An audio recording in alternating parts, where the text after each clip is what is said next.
Hello friends, welcome to educate academy. My name is CA Raj Kakwani और आज हम लोग बात करने वाले हैं रिटर्न्स के बारे में।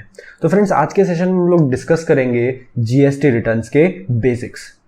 तो फ्रेंड्स, प्रीवियस लेक्चर में हमने समझा था कि जो गुड्स हम सप्लाई करते हैं उस पर हम आउटपुट टैक्स कलेक्ट करते हैं, जो गुड्स हम परचेज करते हैं उस पर हम इनपुट टैक्स पे करते हैं।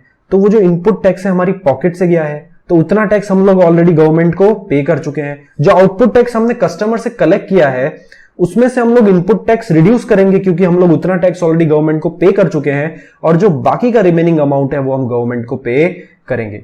ये हमने प्रीवियस लेक्चर में सीखा था। तो फ्रेंड्स, क्वेश्चन ये अराइज होता है कि गवर्नमेंट तक ये इंफॉर्मेशन पहुंचेगी कैसे कि हमने कितने के गुड्स सप्लाई किए, हमने कितना आउटपुट टैक्स कलेक्ट किया, हमने कितने के गुड्स परचेज किए और कितना इनपुट टैक्स पे किया, हमारी नेट लायबिलिटी कितनी बनती है गवर्नमेंट को पे करने के लिए। ये सभी इंफॉर्मेशन गवर्नमेंट तक पहुंचेगी कैसे? तो फ्रेंड्स, ये इंफॉर्मेशन गवर्नमेंट तक पहुंचाई जाती है थ्रू रिटर्न्स। तो फ्रेंड्स, समझते हैं कि रिटर्न क्या होता है। So friends, return is a statement of information furnished by a tax payer to the tax administrators. Friends, tax administrators का मतलब होता है गवर्नमेंट। तो जो टैक्स पेयर होता है वो गवर्नमेंट को इन्फॉर्म करता है थ्रू रिटर्न्स कि उसने कितने के गुड्स सप्लाई किए, कितना टैक्स कलेक्ट किया, कितने के गुड्स परचेज किए, कितना क्रेडिट लिया और कितना अमाउंट उसको गवर्नमेंट को पे करना है। So friends, the question arises, how does the return filing process happens? So return filing is done through gst.gov.in which is a common portal for GST.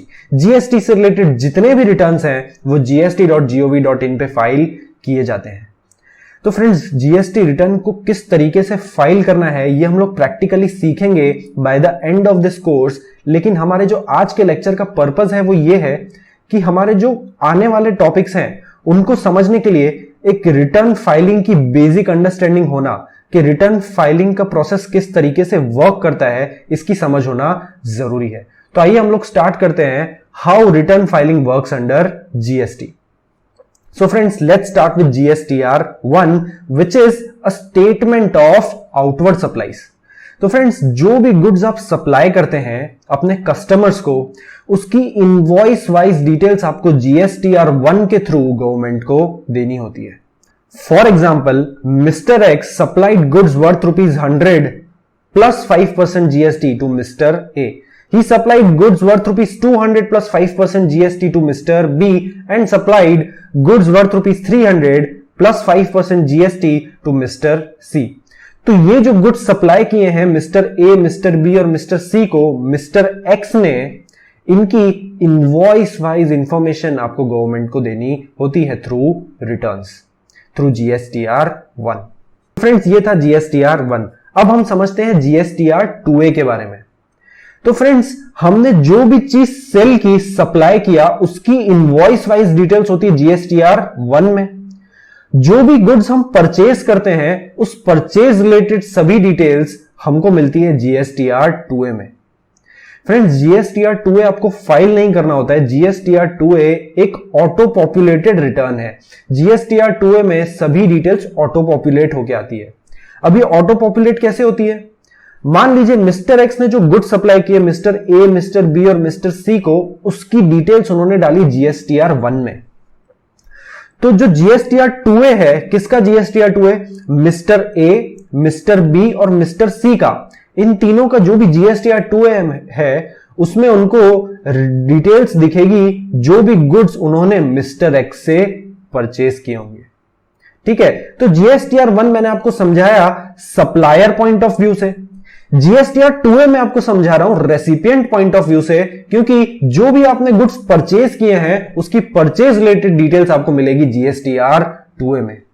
मान लीजिए मिस्टर एक्स ने गुड्स खरीदे mister Y से। कितने के goods खरीदे? 400 rupees के। तो मिस्टर एक्स का जो GSTR2A होगा उसमें उसको 400 रुपीज की परचेज दिखेगी, प्लस जो उसने टैक्स पे किया होगा उसकी भी डिटेल्स उसको दिखेगी। तो हमारे एग्जांपल में मिस्टर एक्स कौन है? सप्लायर है। तो GSTR1 कौन फाइल करेगा? Mister x. अब हम GSTR2A की बात करें तो हमारे एग्जांपल में परचेज किसने किया है? मिस्टर ए, मिस्टर बी और मिस्टर सी ने। तो मिस्टर ए का जीएसटीआर 2A कुछ इस तरीके से दिखेगा कि मिस्टर ए ने 100 रुपीज के गुड्स परचेज किए और 5 रुपीज टैक्स पे किया। मिस्टर बी ने 200 के गुड्स परचेज किए और 10 रुपीज टैक्स पे किया। मिस्टर सी ने 300 के गुड्स परचेज किए और 15 रुपीज टैक्स पे किया।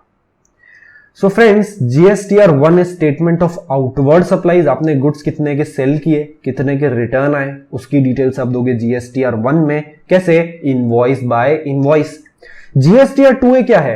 जीएसटीआर 2A ऑटो पॉपुलेट होता है। जो भी गुड्स आपने परचेज किए उसकी सभी details including the taxes paid by you, the whole detail would be auto populated in GSTR 2A and you are not required to file GSTR 2A, but just check that the detail of the purchases given under GSTR 2A are correct or not.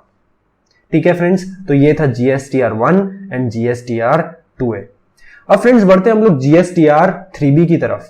So friends, GSTR 3B is nothing but a combination of GSTR 1 and GSTR 2A।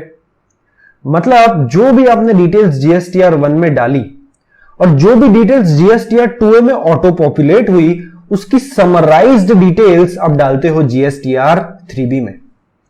For example, GSTR 1 में आपने डाला था mister x ने जो goods supply किए उसकी invoice by invoice details आपने डाली थी GSTR 1 में।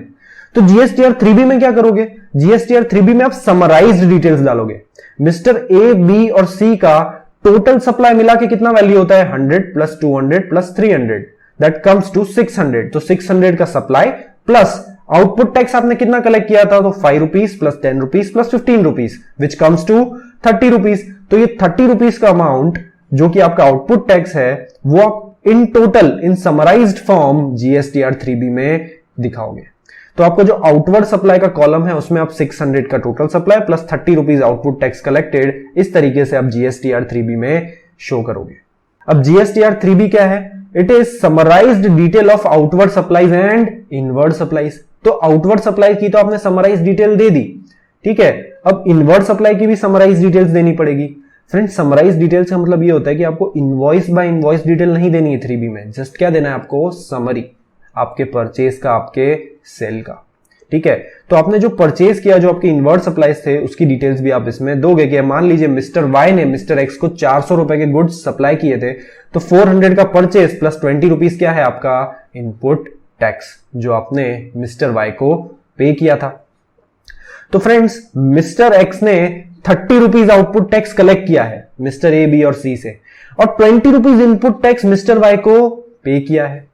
तो मिस्टर एक्स का नेट लायबिलिटी कितना बनेगा? मिस्टर एक्स का नेट लायबिलिटी बनेगा ₹10। 30 rupees output tax collected, 10 rupees input tax paid to mister Y, और ये 10 रुपए मिस्टर एक्स गवर्नमेंट को पे करेंगे।